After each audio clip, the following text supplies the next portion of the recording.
Hi everyone, this is Gleb Bakhmatov. Imagine we have a page like this.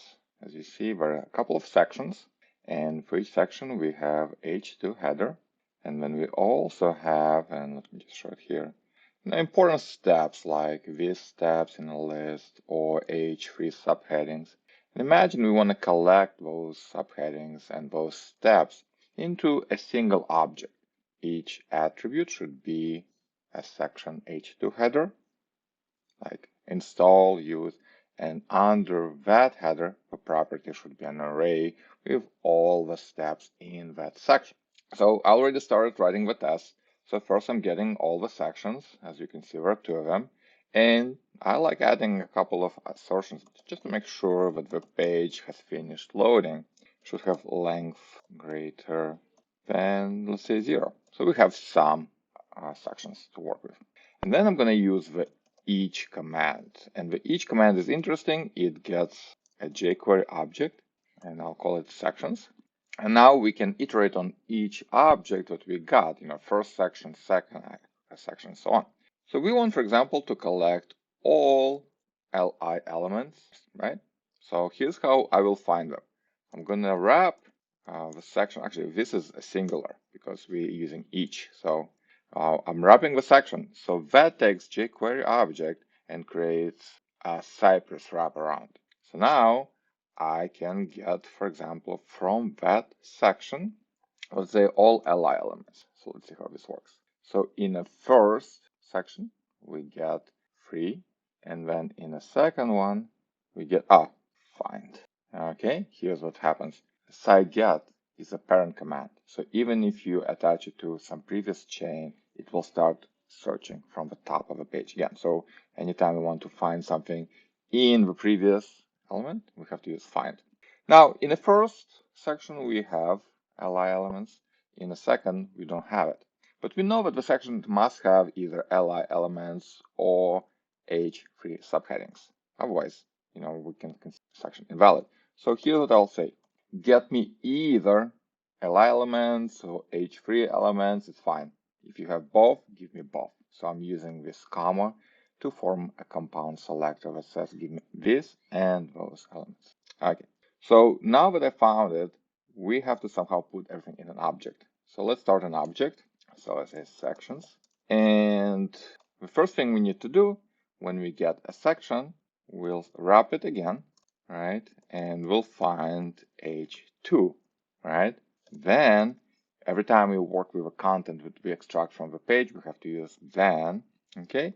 I'll say invoke text, then, and this is the heading. So this would be the heading of a section, okay? And sections, heading, and this is where we start a list. Okay, so what do we have? We found the section, h2, grab its text, put it in an object, grabbed all the elements, did nothing with them.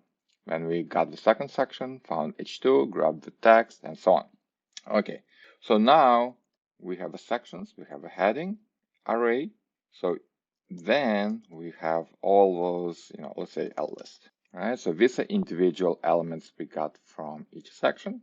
So what we want to do is we want to extract from the list the text content. And in this case, let's do the following. I'm going to move it here so we have access to the heading information. Okay, and we can use each again, right? So I'll say item. Okay, now what do we do with each item, right? We have to take the text and put it right here. So we'll push item in text. We're dealing, I believe, with a regular element at this point. I will check by opening the DevTools, going to the console, and let's console log the item. I don't remember if we get a jQuery or regular DOM object. Okay, this is jQuery, so instead of inner text, we'll just call it. Okay, so probably we have an object with everything in it. So what do we do then? We literally say then, right? Because we want to run this code after every command has finished. So we can save it into a file, but before that, I'll log it to DevTools.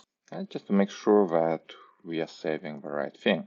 Okay, so notice we have two properties, install and use, which are the headings of the sections. In the first installation, we have step 1, step 2, step 3, right, which we extracted right here. And then in the use list, we have case 1 and case 2, which we extracted right here. And everything seems to be correct. So now we can just say cy.writeFile, and let's see, what does it take? It takes the file name, so our JSON, and let's just try saving the sections. Okay. Now open the DevTools, click on Write File command, and you will see the full path to the file, right? This is the contents of the file, and we can double check by opening the file, and notice that Cypress intelligently guesses, okay, it's a JSON object, we're gonna stringify it into a JSON text file. So this is how you can almost scroll or scrape the page by getting big sections and then going inside, collecting the information you want, putting it all into a single object, and then, for example, writing the file or making side requests to send that content somewhere.